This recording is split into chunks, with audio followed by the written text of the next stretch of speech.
Today I'm hanging out with Cole NeSmith, who is the founder of Creative City Project and Memoir Agency. They are some of the companies that are behind of so many cool things going on in Orlando, from Immerse Fest to what's going on at Lou Gardens, both at Halloween and Christmas. We covered so many topics in today's conversation, from downtown Orlando and how that's changing, and how you can get into the arts even if you don't find yourself as an artsy kind of person. I really enjoyed the conversation. Stay tuned. So for those who don't know, what does Cole do on a day-to-day basis? Oh, well, the things I do daily are quite varied.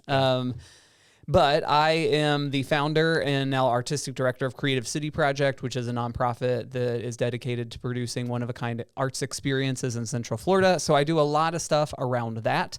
And so some days that is working alongside of artists to create things. Tomorrow night I have a rehearsal with 20 a cappella singers for a show we have coming up. This morning I spent quite a bit of time back and forthing with vendors about some stuff that we're creating for art installations in downtown Orlando. I had a call with a producer today where we talked about how to securely affix 9 giant inflatable pigeons to building rooftops in downtown Orlando. As one does. Yeah, so it just depends on the day, to be honest. But usually it's around creating and facilitating some sort of creative experience. It's incredible. I think every event I've ever gone to over the past 5 years, and when I got really purposeful, everybody's like, do you know Cole? Do you know Cole? And we finally got to meet in person for the first time not too long ago. But like, I feel like you are, from what I see outside looking in, like the fabric of arts going on in Orlando. And I feel like it's an interesting thing that we all need, and yet you just kind of assume that it shows up. Yeah. There's not some puppet master in the background making it all happen, and yet you are a big part of that. I am part of it for sure. I wouldn't call myself the puppet master making it all happen. There are a ton of people doing a lot of great things kind of at every level. And I am grateful and care very much about, the arts community in Central Florida. And so we do what we can to partner with artists and arts organizations, or to platform them or promote what they have going on through our social channels. And that takes a lot of different forms. So cool. So Creative City Project, I know you guys were working a little bit with the city of like to do like a Herculean task. What to me it was like, how many events are you guys going to have over the next year, or like little spots over the next year? So we're one of 3 organizations working with the Downtown Development Board alongside of United Arts and the Downtown Arts District. And so a combination of all of those entities, there's over 800 experiences happening across downtown Orlando over the course of a year. And that's everything from, a keyboard player like playing during a lunch hour, to the large scale art installations that we're activating, which is kind of our part of it. Yep. And then, we're working with the county and the city on the return of Immerse in February of 2025. And so it's a lot of different types of things at various scales. 800 though, that's kind of insane. Like who coordinates all of that? United Arts is coordinating most of those daily performances that are happening around various locations in downtown Orlando, working with artists and arts organizations to get artists activated in the public space. So anytime I set out into something big project wise, I'm always trying to look at my end goal first, right? Mm-hmm. So what's the end goal for all of this? Is like, you guys look up a year from now, all 3 of you organizations, you say, hey, we crushed it, we got 800, we had a good turnout. How do you know if you won, though? Yeah, I think it has everything to do with shaping and transforming the perception of what downtown Orlando is and what it has to offer and who should be there. And I think that those are 3 kind of metrics by which to measure the success of any activation, artistic activation in a public space that is geared toward cultural transformation. Is it attracting people? Are people engaging with it? And is it having a positive impact on a sense of place, whether that's perception or, people actually going into downtown and being there and patronizing businesses and making downtown active.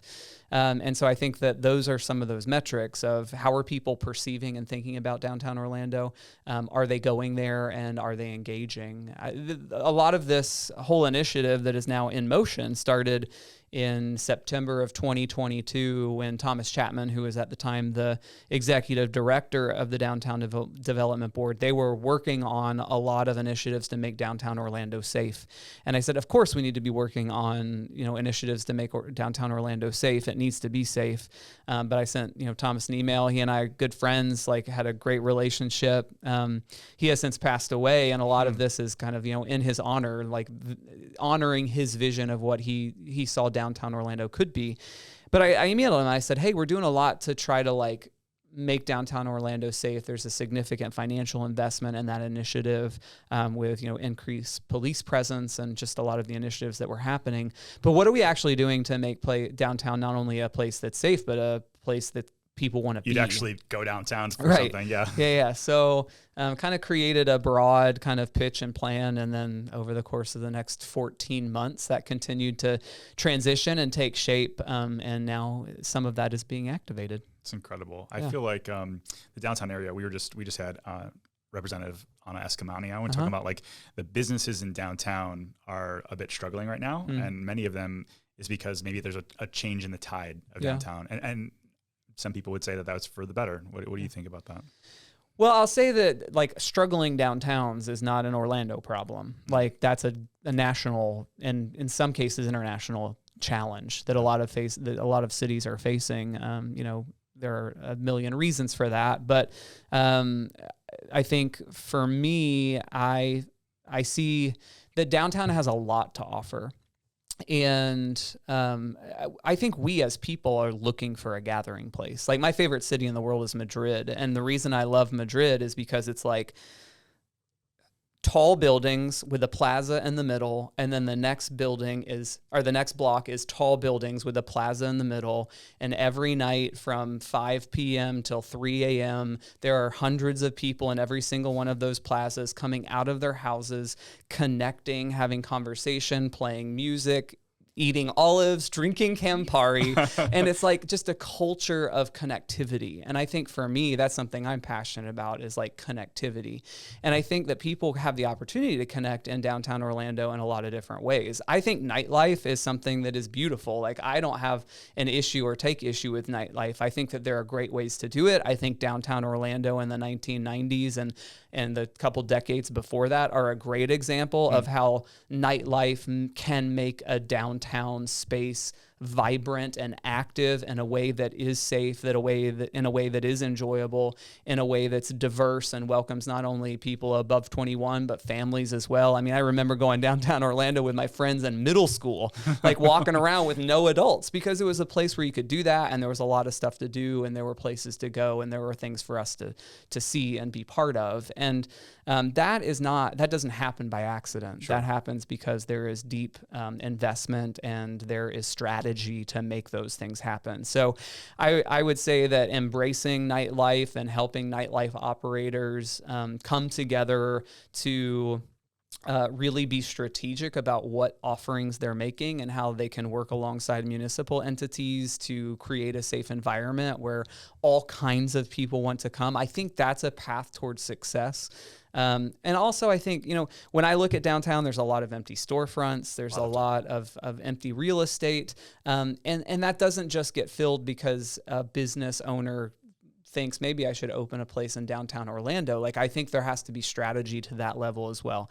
If I were in charge, here's what I would do. Let's go. I'm ready for it. If I were in charge of downtown Orlando, what I would do is I would work with real estate owners. I would work with key anchor commercial tenants, shopping offerings. I would work with key restaurateurs and some of those local, some of those national, maybe some of those international. And I would set forth a 10-year strategy or a 7-year strategy to say, okay, these property owners, these anchor tenants, these restaurateurs, these entertainment offerings, these arts organizations, we're all working toward this 7-year goal. We're all setting a January 1st or a December 1st grand opening of all of these offerings. And we're going to work to set those lease rates right. We're going to work to make sure that we're all strategic on this. We're investing X number of dollars in a concerted marketing campaign, both locally, nationally, internationally, engaging engaging those tourists who are coming into town. That kind of strategy is how you build any place. A community, yeah. I Yeah. mean, like you get everybody involved working towards the same goal. I feel that maybe that's part of the reason why it's a little like all over the place. If you don't have, like you ask the city and they say, hey, well, we have this idea to make downtown safe. Great. I love that. Mm-hmm. And yeah, like, yeah. there's got to be a lot more to it. Right. So you want to run for mayor then, or? I don't think I want to run for mayor. I'm happy to support whoever those people are. Deal. All right, that's fair. But also, I think that it does take a lot. Right now, I don't think that there is a void in downtown. There are lots of entities. There's the city district. There's the Downtown Development Board. There's the CRA. There is the Downtown Orlando Partnership. Mm-hmm. All of them are wonderful organizations run by incredible people, and all of them have a vision and have some level of responsibility and role in shaping in downtown. And I think that there's still yet an umbrella agency. There has to be some connectivity to each. Like you Yeah. can't be all operating in a vacuum. And I think that's probably a little bit what's going on right now. It's interesting. Let's back up though. You said you went to downtown when you were in your teenagers. Where'd you grow up? I grew up here in Orlando. That's wild. Yeah. Just south of downtown Orlando in the Conway area. So like on the weekends, there was a Q-Zar downtown when I was in middle school. Do you know what that is? I don't even know what that is. Yeah. So Q-Zar was like a laser tag place, but it was like a super fun laser tag place where they like divided you in teams and you had a mission. It wasn't just like running around and just like shooting random things. And so they had like an all day like play pass for $18 or something on Saturdays. So me and my 7 middle school friends would like go down there and play Q-Zar all day long. That sounds awesome. I mean, I have incredibly fond memories of like Church Street being activated with the Church Street Exchange. I'd regularly go there with friends and my family. The third level was like a massive arcade, which had tons of like video games. Yeah. So we just go up there. I remember the elevator doors would open on the 3rd floor, and right outside the elevator doors, there was one of those shaved ice snow cone places. So I'd get my like shaved ice snow cone with that sugar juice poured on top and just spend like 4 hours in the arcade popping those tokens in the machines and having a great time. And then I was like into magic when I was growing up. There was a magic shop on the bottom floor of that. Okay.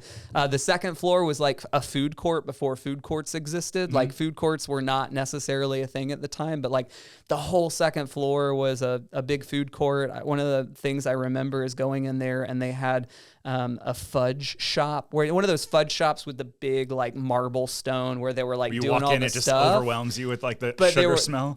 All the employees were entertainers.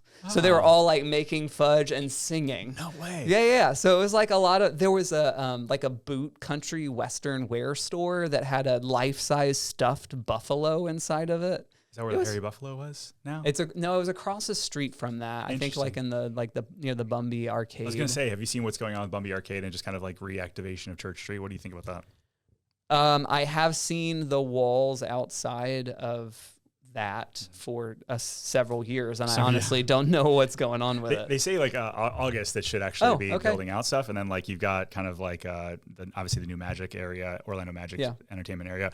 But going back to arts, so this is an interesting thing. I think I'm not. Let me say, actually, before we go into arts, let me say one more thing about all of this stuff that's happening, not only in downtown Orlando, but I think across the Orlando region. And I know that real estate is a massive part of your life. But I mean, I think one of the things that plagues us as a community is a lack of investment on the part of developers.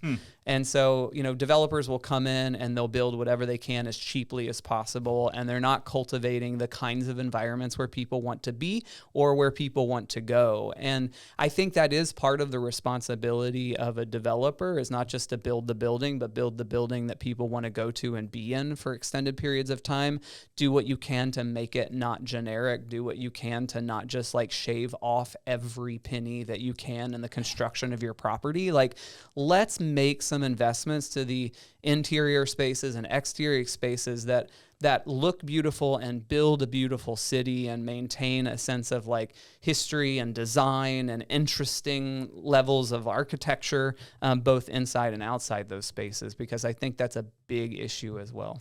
Yeah, I feel like it's creating that sense of place for people as well. I just like that they don't want to just live there and leave, that they actually can be part of a community. We're actually doing this research study. We hired this outside firm to kind of come up with like what makes people feel like they're part of a community one way or the other, and then how is Orlando uniquely positioned well or against that, Yeah. and then kind of help local municipalities and developers create plans beyond that. Where do you feel like makes a great community? Well, back to my love for Madrid, I think it's spaces that are interesting, that are close by, that provide opportunities for people to connect. And so in Madrid, they don't necessarily do a lot of programming in these plazas, but there are these massive plazas with these big buildings where people can just come out and be.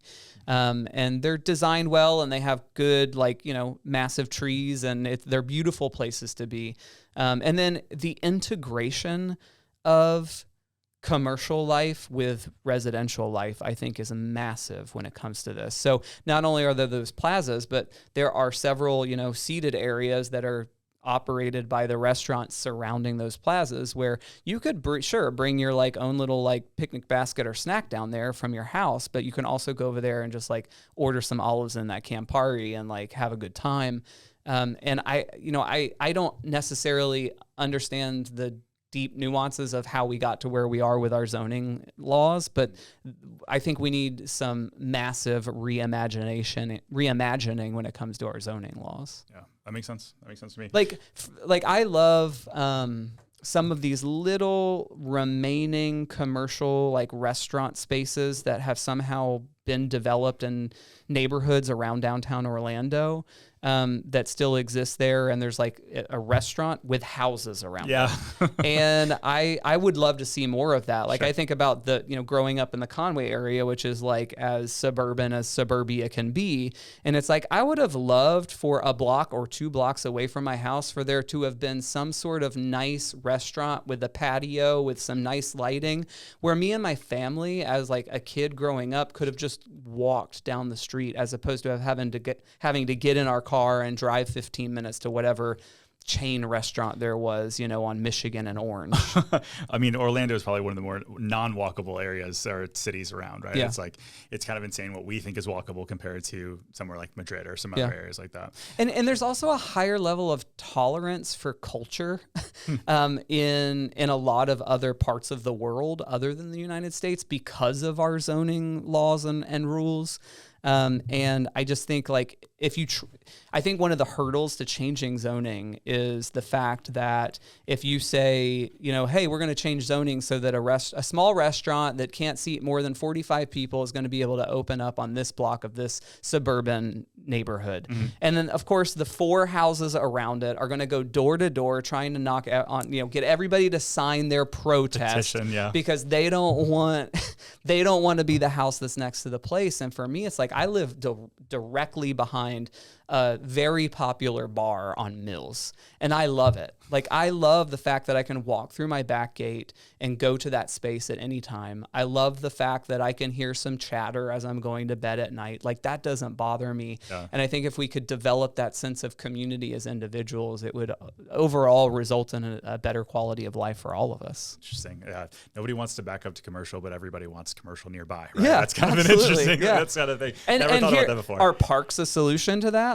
If municipalities are making those buffer zones by those common gathering spaces that are a little less programmatically active and a little bit more just those parklets that kind of create a buffer zone. And so again, it goes back to strategy. Who's thinking about this? Who's making the decisions?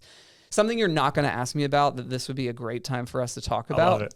Is the daylighting of our cities.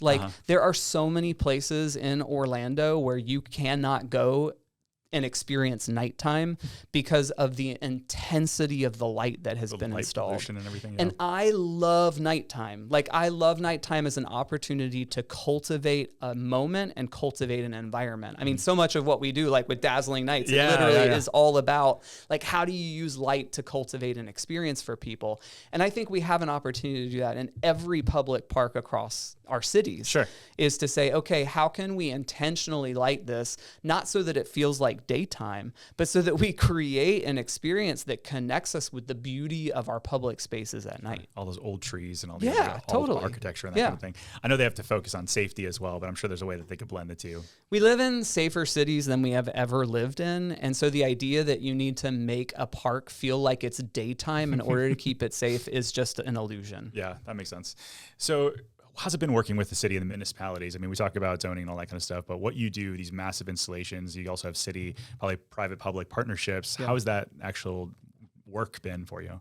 Yeah, I mean, everyone that I get to work with, for the most part, is absolutely incredible. And there are visionaries who work in government, but all of us, both the third parties as well as everyone inside of those municipal institutions, is subject to bureaucracy. Sure. And actually, I was walking up to your office out here, walking into this office past Winter Garden City Hall, and I looked up on one of the poles because I heard some music. They're playing music out there, and just noticed there were two different types of speakers that were two different brands, and I was like, oh, there is some sort of bureaucratic nonsense story that is related to the fact that there are two types of speakers that are two different brands that were probably installed at two different times by two different companies. Right.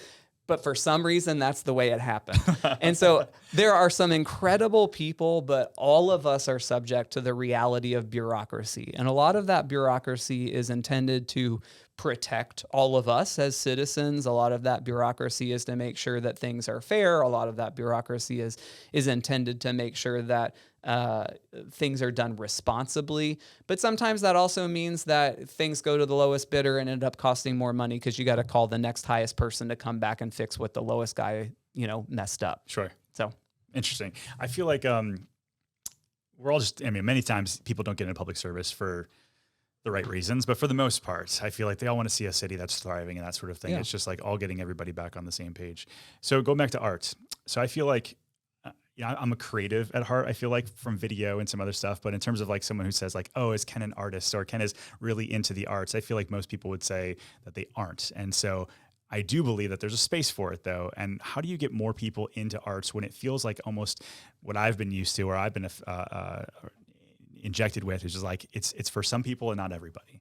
And like, this is our thing and not your thing. And if you don't have a deep enough understanding, you're stupid, like that kind of thing. How do you make it more inclusive for art for everyone kind of thing?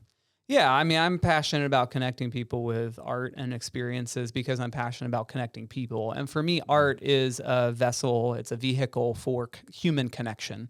So that's why, I do a lot of what I do around art. And so the idea that some people feel disconnected from art, for me, ultimately is like, okay, well, how do we fix that? Because you're not going to be connecting through this medium if you feel like it's not for you. So for us at Creative City Project, there are a few ways that we do that. First, it's by partnering with arts organizations and helping expand their audiences. So in 2022 and 2023, we did collaborations with the Orlando Philharmonic Orchestra. The first one was called The Seasons and was built around Vivaldi's Four Seasons. So we brought the orchestral ensemble from Orlando Philharmonic, and our team created these large-scale projections with this massive tree and did a bunch of lighting with experiential elements like falling snow and leaves. And so people who aren't necessarily going to an orchestral concert are going to look at something like that and feel like, oh, somebody's doing something that I'm interested in and feels like I'm okay going to. And then in 2023, we took the Carnival, which is another popular kind of symphony, and we put it with circus, and we hired a writer, and we created an original script, and there were live circus performers while that music was performed. Again, it's the idea of like this cross-genre collaboration that feels a little bit different than just going into a performance hall and sitting while you watch an orchestra do their thing. And then for us, we also produce a lot of our own stuff. So we have a show coming up August 17th called Wavelength, and it is 20 of Orlando's best a cappella singers that we're putting on the grand tier, which is the first balcony in Steinmetz Hall at Dr. Phillips Center. So the audience will be surrounded by these 20 incredibly professional singers, a live band, a live orchestra, a live brass ensemble, a live percussion ensemble, all of those musicians kind of interspersed throughout the room, and then 200 lighting fixtures with lasers, immersive projection with projection shooting into the space, and then we have these vertical, like 10-foot tall light tubes that will all have content programmed through them. And so it's like creating artistic experiences that move away from this is who this is for, this is what this is going to be, this is exactly what you should expect, and instead create something that is unexpected, create something that is interesting, and create something that invites audiences to experience a great artistic moment. So is that kind of like a feeder for somebody that might not be an artsy person then, right? And so what would be maybe some of your other advice if someone said like, I kind of want to get into it, but I don't know where to start. Like, I feel like I want to have that expression or get into some of the different things that you guys are doing around the city, but I just don't even know where to start. Yeah, well, so another thing that we produce is Immerse. It's coming back in February of 2025. And one of the reasons I love Immerse, not only because it connects all of these people in the public spaces of our city around art, but it's also a really great introduction for a lot of people to the arts organizations that call Central Florida home. So, I mean, one of the things that we always talk about is like, it'd be great for somebody to see the ballet for the first time dancing on a stage in the middle of Orange Avenue and kind of this hot, sweaty, like visceral experience, and then say, maybe I'm connected to the form of dance, and maybe they end up buying a ticket to go see one of those shows. And there's also different entry points that I think a lot of people aren't aware of. So let's take the ballet again, for example. Like, you know, you can go see the Nutcracker and spend $125 on a ticket, and it is a wonderful night out. But they also have regular events where they invite people into their space, Harriet's Ballet Center over in Lock Haven Park. It's a lower dollar ticket. It's usually a little bit more of a modern dance experience. It's a little less formalized. And so there are entry points, I think, that a lot of our arts organizations have into their existence. And into connecting to them. And so I think it's finding one of those things that feels like it's not a massive commitment or a huge financial commitment to get into it, and just go and experience stuff. You're not going to know what you like until you make that leap. I'm a huge jazz fan. Orlando is like I seek jazz out when I go to cities around the world. And Orlando, like without a doubt, is one of the best jazz cities in the world. No kidding. Jeff Rupert, who runs the jazz program at UCF, is an incredible musician himself, but has also been really instrumental in helping cultivate an incredible jazz community here in Orlando. Blue Bamboo Center for the Arts, who recently left their space and is now in a process with the city of Winter Park to take over the old Winter Park Library. Chris there is an incredible he does incredible programming, and you can go in there and it's an $18 ticket, and you can stay for one set that's an hour. You can stay all night long, and they have some beer and wine and some popcorn, and you just go and you sit at a table, and you may not know what you're getting yourself into, but it's like $18. And I think for most people, if they were to go see one of those shows, they'd be like, oh, this is something I didn't know I would really like. And then they would really like it. So, I mean, Jeff plays probably once a month here in town. And so if you're just like looking for like the recommendation, just find Jeff Rupert online, see when he's playing in Orlando. He's a saxophone player, plays with an incredible quartet, and it's just like a wonderful time. And he tells stories in between, and it's just like so casual. I love it. I love that. I feel like, Orlando has an interesting branding problem in general. They feel like everybody knows us as theme parks, and pretty much they think that we're soulless in all other ways. I think what you're doing is like a fantastic way to level us up as a city and give us so much more depth. The theme parks are great. Like, I love them. And yet like there's just a lot more to it, which is so cool. Can we talk about the state of Florida and kind of the Orlando fringe, Tampa fringe kind of thing? What, from your perspective, I guess, what happened over the past, say, month there? What happened over the last month related to the Fringe Festival and state arts funding is what's been happening in our country for 8 years. So it's a microcosm of politicizing everything, which is so unfortunate. And for me, it's like, so it's a long and complicated process for arts organizations to even get approved for that funding. And this year, for next fiscal year, there was about $60 million that went through a very vetted application process through the state's funding mechanism. The state legislature ended up approving $32 million, so about half of that.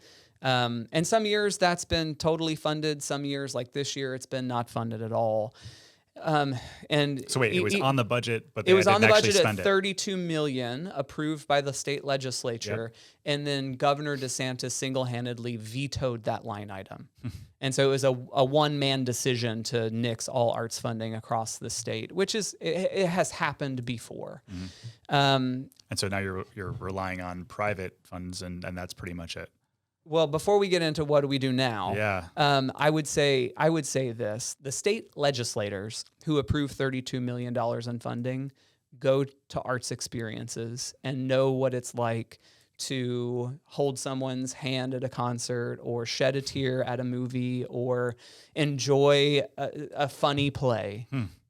Governor Ron DeSantis goes to arts experiences. He knows what it's like to have a meaningful and moving arts experience. And he probably has watched his kids perform on stage, and he has probably shed a tear at some moving story that has stirred his heart in a theater, whether a movie theater or a theatrical environment.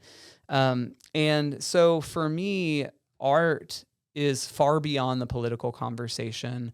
All of us, no matter our political ideology, has had those significant arts experiences. We all understand the power of art to help us think, to facilitate meaningful conversations, to facilitate meaningful human connection, and to see politicization of the arts, to see someone's political rhetoric and objective and ideology to take precedent above all is, I think, the thing that's sad to me about the entire process of what has happened with state arts funding.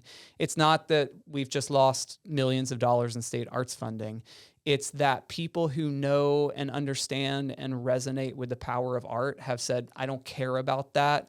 And I have this higher ideology, which is like, just politicize this for my own gain. Yeah. And so what do we do from here? So from here, because that's gone this year, right? So the arts organizations depend on the state of Florida to varying degrees. Our arts organization, Creative City Project, depends on the state of Florida 0, because we know the fickle nature of the funding that comes from the state. While other arts organizations may be relying on that funding to employ 1 or 2 people, depending on how much they get approved for. And so there are private donations that are coming in to help float those missing funds. There are fundraisers that are happening that various arts organizations are doing. So I think it's, buy a ticket to an arts experience, make a donation to an arts organization. Those are the things that I would say, regardless of what's going on with the state. I would always say the best thing that you can do to support arts in our community is to buy a ticket and give some money. Yeah, that makes sense. All right, cool. So talk about that then. What's about you've got a few different events. I know you mentioned Immerse. You've got some things coming up in August, but let's dive a little bit more into those. Like, what are some cool experiences people can take a part of? We have Wavelength that's coming up August 17th, Dr. Phillips Center, Steinmetz Hall. 50 live musicians, kind of this immersive, choreographed light experience that accompanies that. It's going to be a super amazing show, and I hope people come to that. One night only, which usually when we do events, they're at least a couple. They're usually at least a couple days. So this is a one night only thing for us, and so we hope people come out and experience that. Really, I think, going to be fantastic arts experience. And then we have our great Halloween events that are coming up at Lou Gardens. Happy Frights, Haunting Nights. Happy Frights is a family-friendly trick-or-treating adventure through 12 immersive worlds. And then Haunting Nights is a bit more of a thrilling experience after the sun goes down. Very excited about what our team has put together over the last 15 months for that. How long does it run? It runs from the end of September through Halloween on the 31st. So cool. Yeah. So choose your own adventure. You want something happy with the family, or something? Happy Frights, or you want Haunting Nights? A few things that we got coming this year. We got the Bayou of Beasts, which is down along kind of the lake's edge with, if you come at Happy Frights, it's fairies and dancing trolls and very lovely. If you come at Haunting Nights, it's Bigfoot and this bog monster that's going to, pop out of the bushes, and this mutilated hog man who has somehow made his way into the forest. We have live hip hop dancing alien shows all night long. So hip hop dancers that'll be putting on some cool shows with lasers and lights accompanying that. We have a cool area with this 14-foot tall witch puppet with these massive cauldrons with bubbles and smoke. And so what we try to do is create kind of this mix of surprise and a little bit of thrill with just fun, like come have a dance party. I think the thing that I'm most excited about this year is we now are the owners of 4 frozen cocktail machines. So that's what I've been spending some of my time doing. In the lab, just testing, working with George, our director of food and beverage, coming up with some great frozen cocktail recipes. Incredible. So, yeah. So talk to us about the Memoir Agency compared to Creative City. You got your hands in a couple different things. Which does what? Yeah. So Creative City Project is a nonprofit that produces unique arts experiences in Central Florida. And as we've continued to make things, there have just been so many opportunities beyond that. And so that's why we started Memoir Agency, which is a company that I am co-owner of, and we produce fun events kind of outside of the Central Florida market. So we just announced our partnership with the San Antonio Botanical Garden, where we'll be producing Happy Frights and Haunting Nights there in 2024.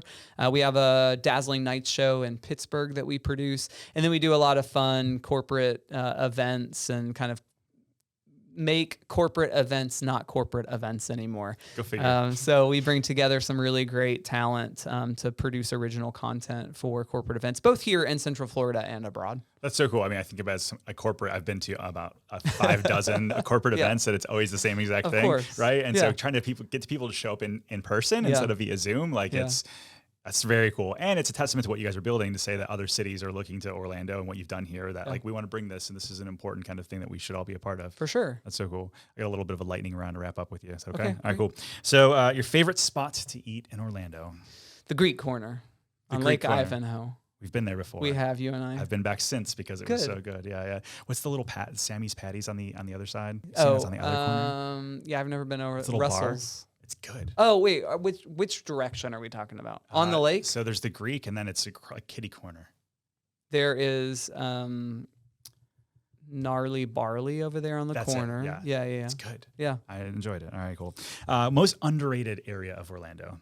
Most underrated area of Orlando is 60 yards off International Drive. So unpack that for me, okay? Yeah, so I think one of the beautiful things about Orlando is how much international dining we have, and a lot of that is one walk away from International Drive. So Nile Ethiopian restaurant is behind Buffalo Wild Wings. So you got International Drive, Buffalo Wild Wings, and then Nile Ethiopian restaurant, which you can go there with your friends. They got these little huts, Ethiopian family owns and operates the restaurant. It's the same people every time I go there. You sit in the hut. They have these little stools that you sit on. They have this cool wicker round thing. And then Ethiopian food is all served on this spongy bread called anjir, I think. And they just put all of the meat and veggies on top of it. So every bite you take, you're just tearing off the anjir and you're rolling it up and then eating the food. That sounds and there incredible. are so many of these off the beaten path international restaurants behind all of the chains on International Drive. That's insane. Okay, cool. My favorite Chinese place is 60 yards off behind the convention center. Yeah. It's so good. I don't know why, but it's a little mom and pop. It's 2 people in there and they're just making it up. Yep. So good. What do you think is the most overhyped area? The most overhyped area of Orlando. Oof. Man, that's a hard question because I think the places I go that I could speak to are places I like being. That's fair. There are probably a lot of areas of Orlando that people say are awesome and that I just never go to because I don't believe them. Oh, okay. That's totally I'm here in fair. Winter Garden right now. Yeah, I know. Yeah, we got you to come all the way out here. I appreciate it. How can people get a hold of you if they want to follow you?